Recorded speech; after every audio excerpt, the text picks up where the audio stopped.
Another game that we could say quote unquote big game at home, and another loss for your Dallas Cowboys. We have Jon and Saad live at AT&T Stadium. Jon, we'll start with you. Good Lord. What was the vibe post game? Because we can talk about the game in a minute, but I'm sure that was kind of a weird, tense locker room. Yeah, no, they were really excited because they fought back and almost won. No, it was, pretty similar to after the Saints game. There's a lot of similarities to that Saints game. From the way that they played in the first half to the way guys sounded in the locker room, particularly Micah Parsons. There's just a disconnect on defense right now. And you hear a lot of things that they talk about after the game that makes sense if we're in week 7 or 8, but to be week 3 and you're talking about, X said something on the podium about, I believe it was, correct me if I'm wrong, Saad, but being like you got to be more professional. You see some of the stuff on the sidelines with the way CD was, and then some of the back and forth with Micah and Tank. And it's funny because it looks like it's all spiraling out of control, but just like the NFL being the great league of parity that it is, they fight their way back and still have a chance there at the very end. And you're almost like, okay, well, the defense can kind of redeem itself. And it can't. It gets back out there. They get it to 3rd and 6. They need to come up with a stop. And Lamar Jackson, pitch and catch. Zay Flowers, Trayvon Diggs took blame for it, left too much of a cushion there. And then, they got to get another stop.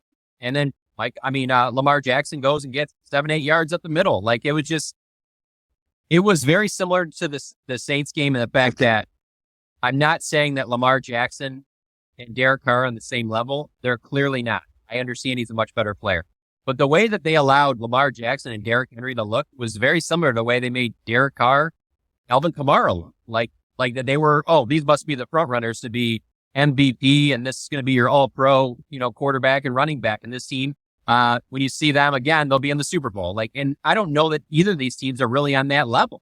And so, yeah, the fighting and the coming back and making it a game, that is admirable, and maybe that is something they can build off of. And there's nothing that happened out here today that makes me think differently about the Giants game on Thursday, but still, you're at home. Like, how do you just let teams do whatever they want against you? Mainly in the run game. Like, you understand that that's what all the teams are going to do. That's what you did practice-wise this week was you weren't worried about the pass game as much as you were. You got to stop Derrick Henry and Lamar Jackson, and they couldn't do it. Saad, let's go to you. What's kind of your number one takeaway of this weird day? Well, you asked about the post-game locker room. And for me, it was the fact that Jon's talking about how Micah sounded and all this stuff, like the fact that CD didn't talk. I think that was, that's pretty notable. He's usually talking after every game. He doesn't even talk at his locker the way Micah does. They bring him out to the middle and he talks, and CD didn't talk today. His body language was obviously a story throughout the game. And with 5 minutes left, Tom Brady even made a comment about his body language being off and everything. So I think, that to me, that was honestly a big thing that no matter how the game was going, you have to maintain that level of composure. And what Jon mentioned about the professionalism and things like that. I don't think not talking to the media is like a gigantic thing. That needs to be blown out of proportion. I'm not saying that, but when you talk about accountability, Trayvon Diggs after the game talked about how he needed to make that last play when it was completed on 3rd down. You see a lot of people stand up and talk, and CD for the fumble he had in the red zone, a couple of drops he had that weren't great. I expected him to take that accountability and do that, and he didn't. So that was, I think that was a little disappointing. I'm glad you said the word accountability, because I think about that a lot with this organization. And I don't even think we should spend a second talking about Jerry or the front office. I don't think that's what now is for.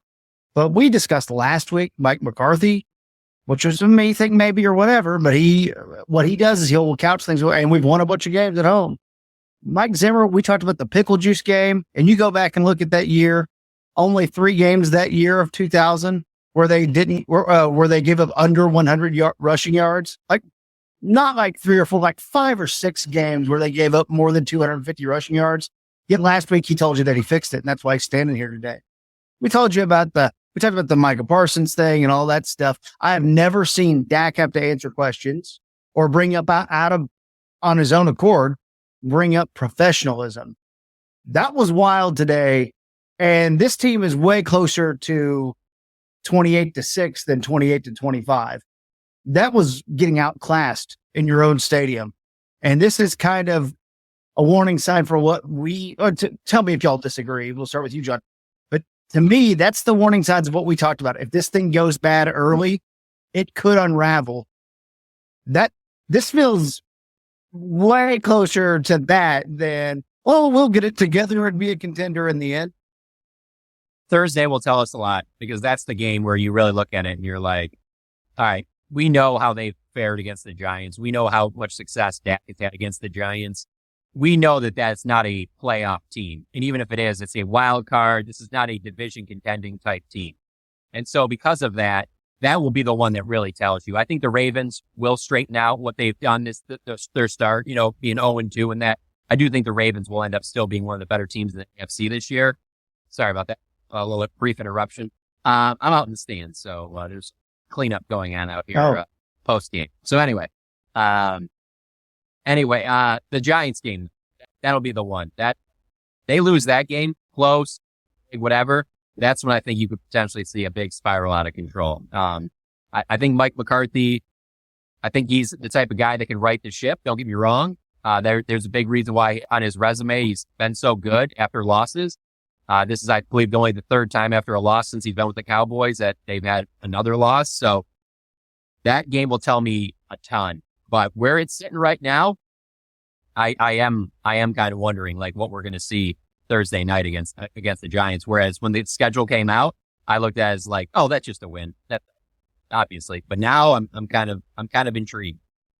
Yeah, and I think a lot of it has to also do with how they play and everything, because it's not just about the bottom line result, which I think is a big thing, but I think part of it is that. And so for me, shout out to our friend David Hellman for this stat, but he mentioned that this is the first time in Cowboys history that they gave up 3 rushing touchdowns in consecutive games.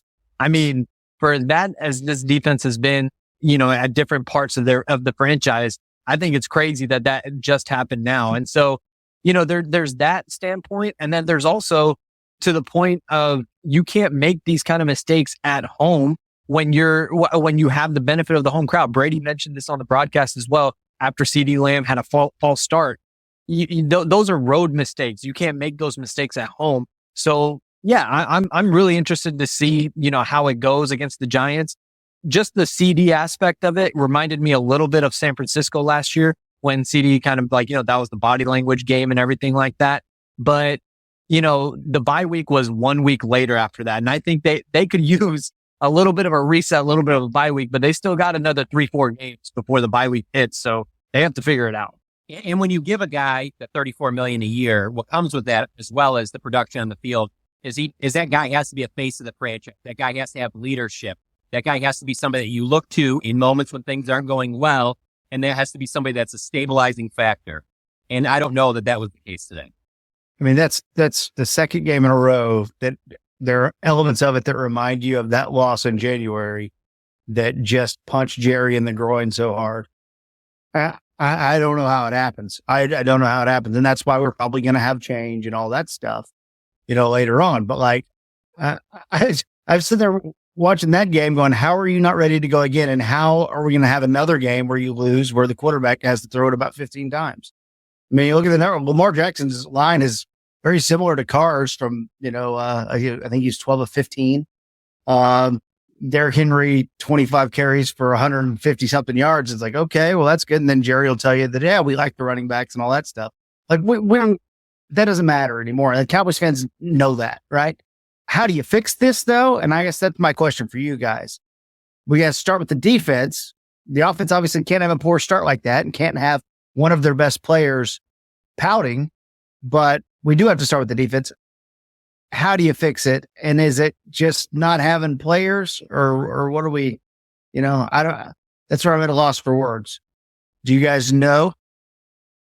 Well, I would relocating. Go ahead, Saad. Yeah, I would just start with, when you ask about the fix, and that was a common question to everybody post game, Jerry, DeMarcus Lawrence, and everyone kept saying the same thing, that you have the players. Well, if you have the players, then is it the coaching? I mean, I don't know, but like at the same time, this is not really the time where all these changes are instituted. That's what we've been talking about forever. Like this is a March and April issue. This is not supposed to be a September, October issue. So now what the Cowboys are going to do at this point? I mean, they don't really have any choice but to figure it out but to have the players that they have, play roles that might be above their capability, but they have to kind of band together and do it. Sorry, I had to relocate. Yeah, it's all right. It's a big stadium. My section was being cleaned.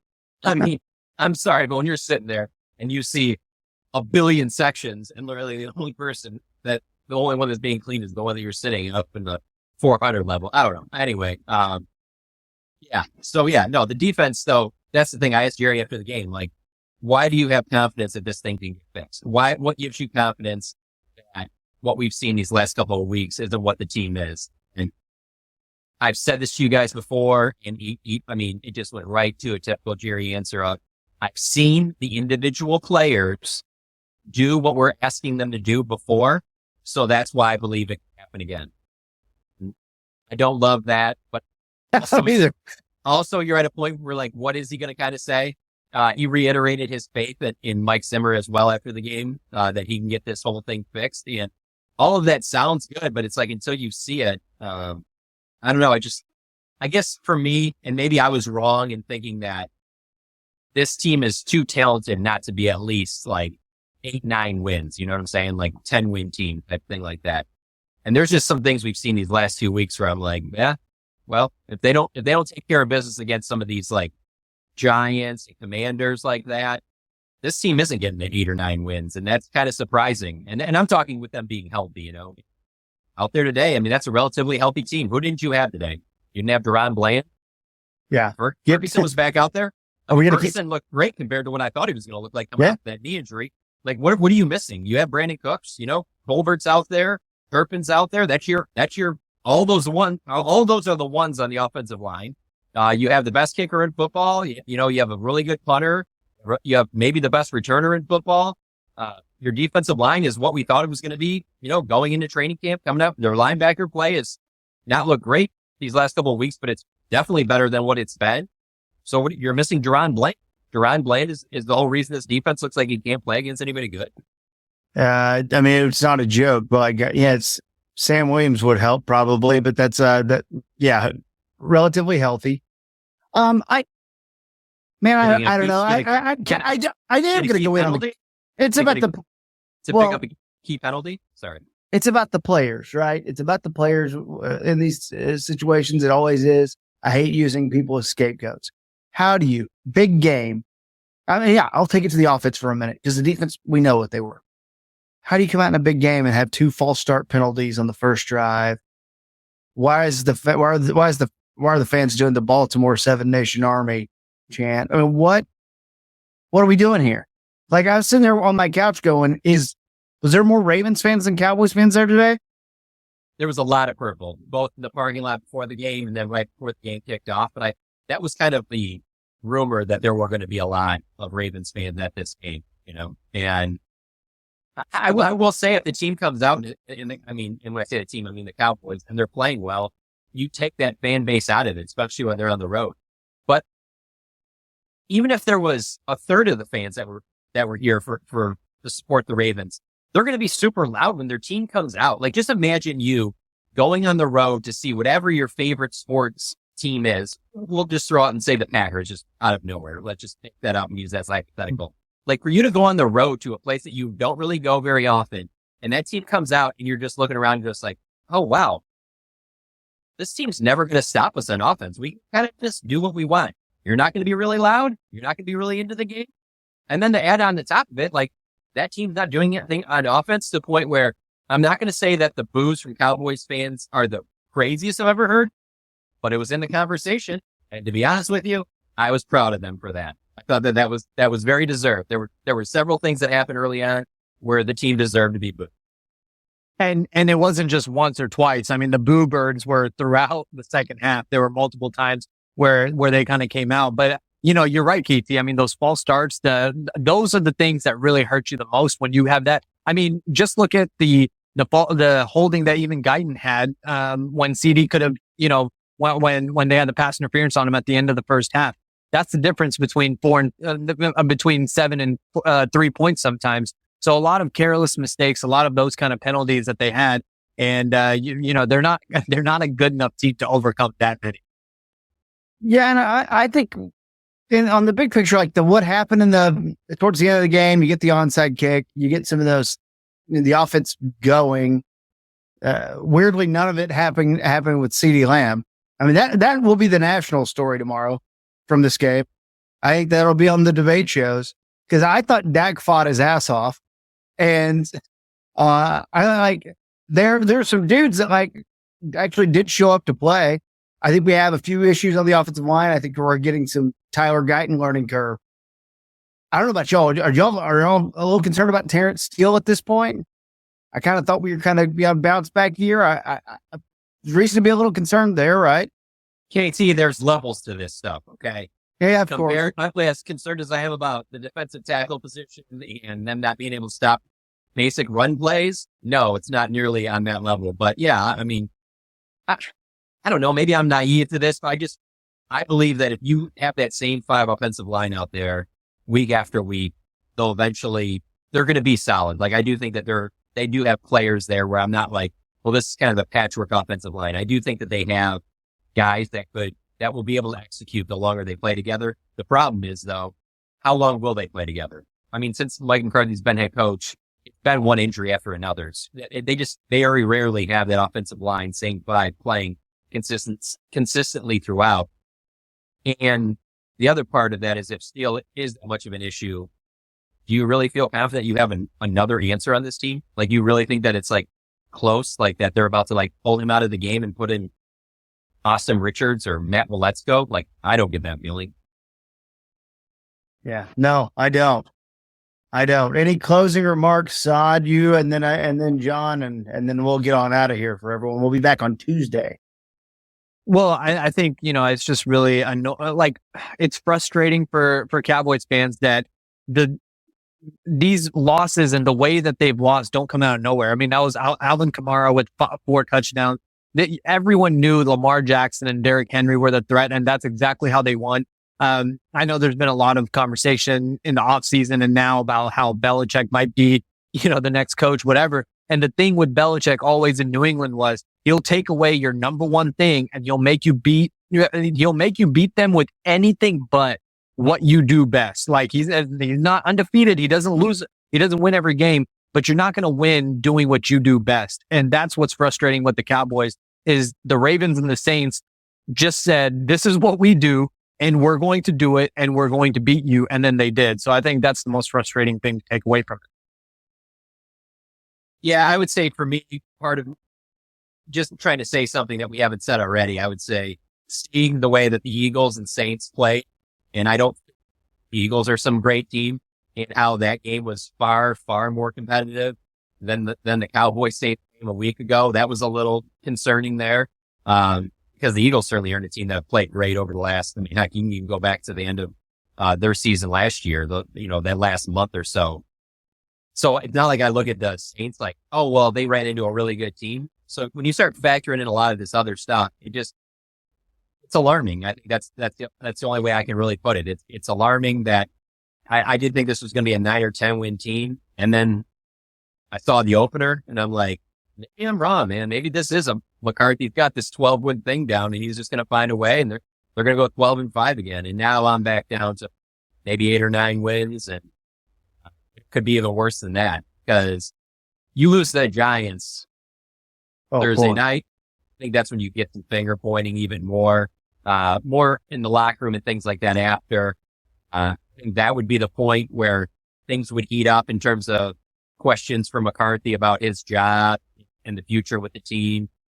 And you don't really want to get down to there where the players are being asked about their head coach's job status and things like that. Of course, there's a flip side where that can be like a rallying cry for a team, but I think you'd rather prefer that you take care of business against the Giants, you get back to 2-2, and you can kind of avoid any of that, other type of conversation because this isn't Wade Phillips, 2010 where you're like, well, their next head coach is on the roster. That's not the thing here either. So I think if you all of a sudden, start getting in those conversations, it's just going to get worse. I don't think it would get better. Well, we see you guys go write your stories. Everyone go check them out on The Athletic and on social media. Jon and Saad live at 18th East. We'll catch up on Tuesday. We'll preview the Giants. We'll clean up. We'll do a health check. We'll also discuss that Jamie Foxx video. We'll have a fun one on Tuesday. Deal? That sound good to everyone? For Saad Youssef, for John Machota, for Kent back at home, I'm Kevin Turner. Thank you guys for what you do. Be looking forward to reading your stuff. And we'll see you on Tuesday on the next episode of the One Star Cowboys podcast. Just seemed like we couldn't get out of our own way. But it's just a reminder of what this game is about.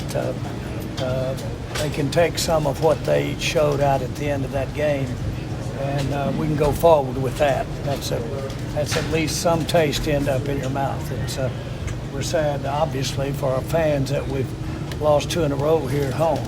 But if things work like you'd like to have them, they can take some of what we had at the end there and bottle it up and go forward with it. How concerned are you about the run defense? Well, again, overall, Baltimore really did a successful job, let's put it like that, on both sides of the ball. And it wasn't until we were able to get a little more going at the end ourselves. But we've got a lot of work to do.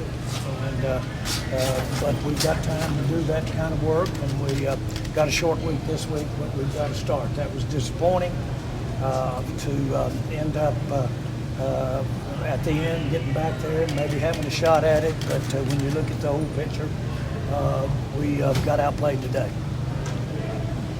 Jerry, that's 3 losses in a row now at home. How concerned are you about that the home field advantage doesn't seem to be what it was? Well, I'm not going to close the stadium if you're asking me that at all. So, but seriously, those hurt. Those really hurt. I hate it. I'm so proud of every fan and every seat. Everybody's not in the seat watching on television. I hate it at home, but I hate it anytime the only real solution is to take the plus parts we got out there today. We were ragged in a lot of areas, and that can be improved on.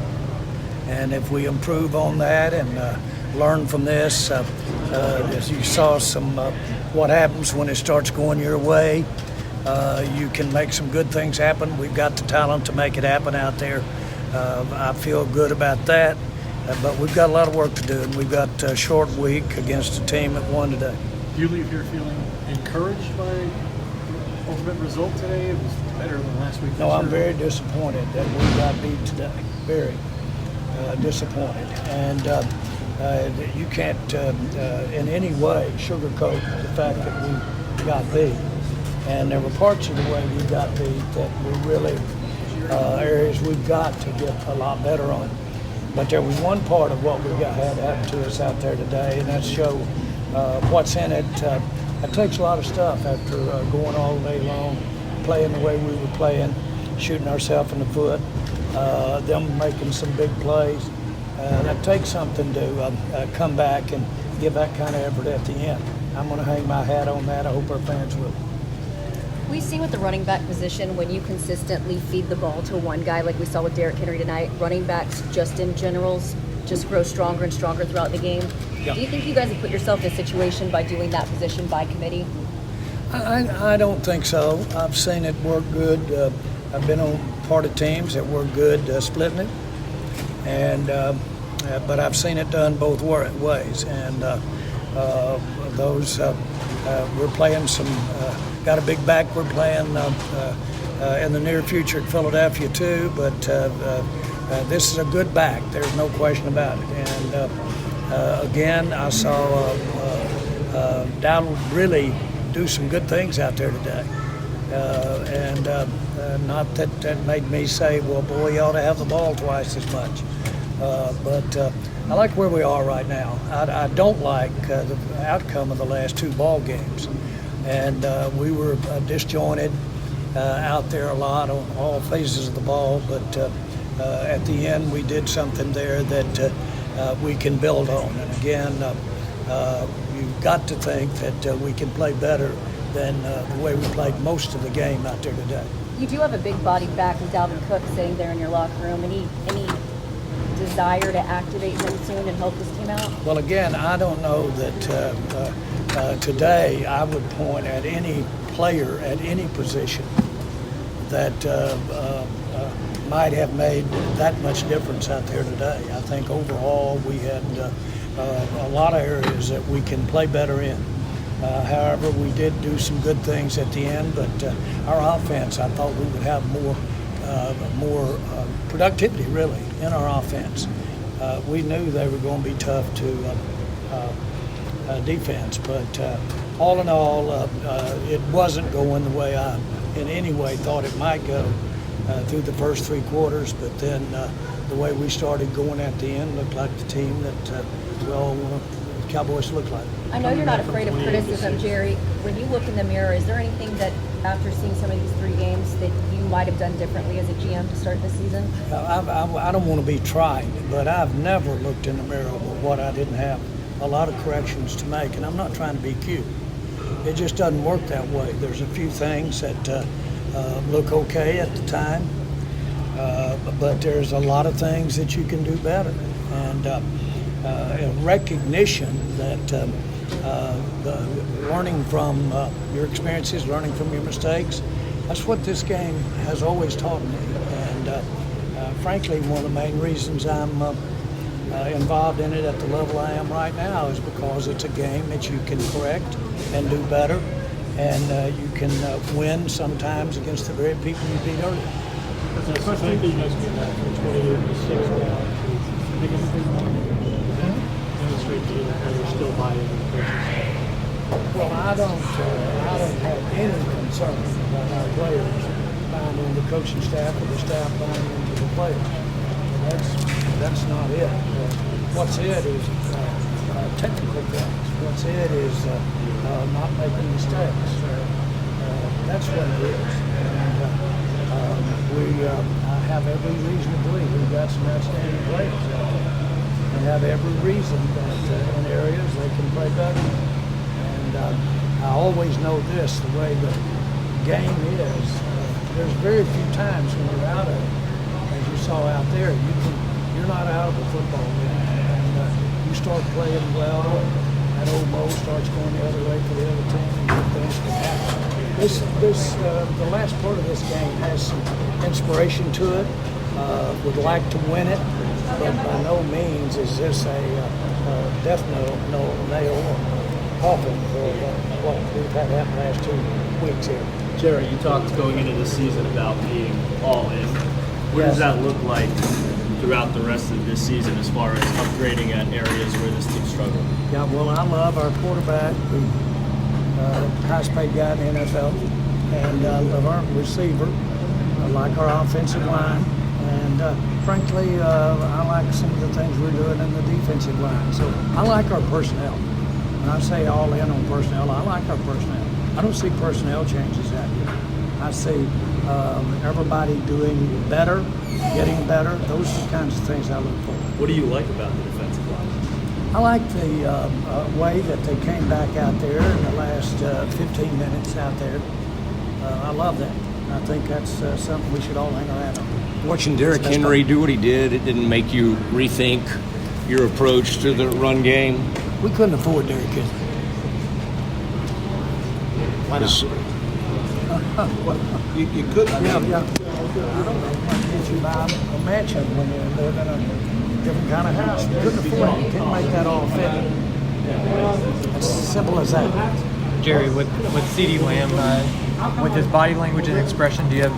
How do you feel about that? Do you feel like it's productive for him in that way? And what?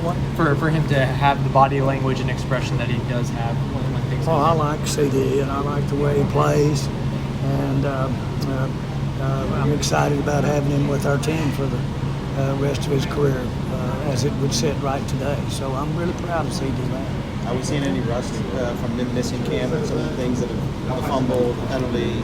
It looked like he came out a number of times in the second half. Well, not at all. I'm just glad to have him healthy out there rather than bunged up from camp. What kind of weapon has Brandon Aubrey been for you guys this year? Well, we're excited to have him as a part of the team, a weapon. And we certainly all knew that if we got within most acceptable distances that we could gotten that ball back, we might have tied that score up at least there at the end. That's the kind of confidence it gives you, and I'm sure it gives, just as it does for the fans, it gives a good feeling of inspiration to our team. What do you think's happening to your defense early in those games? Is it a scheme thing, or are you getting schemed up? Because obviously this is 2 games in a row where they've started out real hot against you guys. Yeah, and I don't know that there's a simple answer to that, and they were executing it differently than New Orleans did the week before, with some of the same results. Of course, they were getting running room to the outside, but maybe with just different technique to it. But it's something that certainly, as we go through the season, we've got to get better at stopping that outside run. And when they basically have the option to go inside or out, then I can tell you upfield, getting upfield has a lot of remedy right there. Were you okay on the 2-point decisions that Mike had in the fourth quarter? Okay there. Did you ask me about the onside kicks? I liked one. I didn't like the other decision. Seriously, with all seriousness, I liked the decision making, and we were in a position to win that game, and that was pretty impressive considering the way that we had played earlier in the game. Is it a good thing Dak has won 12 straight against the Giants? Is that you take any solace in that going up there on a short week? Well, I just know that not in a sense of this Giant team, how we're playing right now. We're going to be on the road, and they'll be tough the one day, and so they'll be tough. So I'm not into at all our individual players' records against teams that we're going to be playing in the future. What's your level of confidence that Mike Zimmer's the right? What's your level of confidence in Mike Zimmer to kind of answer Very some high, questions? very high, very high. I think you'll see some good things, and you'll see some things that he'd like to have back. I'm glad to have you. Jerry, what gives you confidence, though, that the defense can get fixed and that we aren't going to see more of what we saw in the first half? Because I've seen the players that are on the field do what they need to be doing to make it happen. They just need to do it more all at the same time together, and that could come. And then again, you're playing some pretty good football players, and the people that we played out there today. We really did know after New Orleans last week that we couldn't have dialed one up that would challenge us anymore on defense than to play Jackson and play this group. They're a Super Bowl team. They've just got out of the Super Bowl. And so my point is that we have all the respect in the world for them, and they were very impressive out there for a large part of the day. But I thought it'd be good. I think it's good for us to come back and have the game we had in the fourth quarter, part of the third. Do you worry that teams have a blueprint to beat you guys on defense? Do you worry that teams have a blueprint to beat you guys on defense? No, not at all. The blueprint doesn't worry me. Do I worry that teams will beat us on defense? Yes. I worry about that. You should. But a blueprint, that's going to look for. Jerry, when you saw Derrick Henry in free agency, was that ever a possibility when Derrick was a free agent? Derrick Henry, when he was a free agent in free agency? Not really. Not really. Hats off to him. He had a great day today, and have all the respect in the world for him. And so but that's what happens when you don't sign good ones. They can come back and have a great game against you. But bottom line is we couldn't afford Derrick Henry. How do you get your running back by committee going? What? How do you get your running back by committee going? What was the total on the running back going? 54, 61. Yeah. Double that. If they can get it up to 100, with all of them making up for 100, then that's progress. Is that Make it so that they could double their production, and that'd be progress. Is it more about how the games have gone the last couple, or really since the season started? That's hard to say. I saw some good running back play out there today, and then I saw several plays that they didn't have the ball to not be tried. But that's because of the way the game was going, and that was because of what they were doing on defense. But in general, I'm very satisfied with the fact that at that part of our team, we're doing it the way we're doing it. That's not why we're sitting here with these scores of these last two ball games where they are here at home.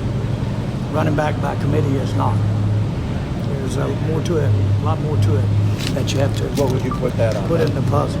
What would you put it on if it's not that? I wouldn't speculate on 1% of it because, as you know, you have everybody do a great job with one, and if he screws it up, then it can mess the whole play up. But I don't think that these last two ball games have anything to do. It could be you could look at the blocking.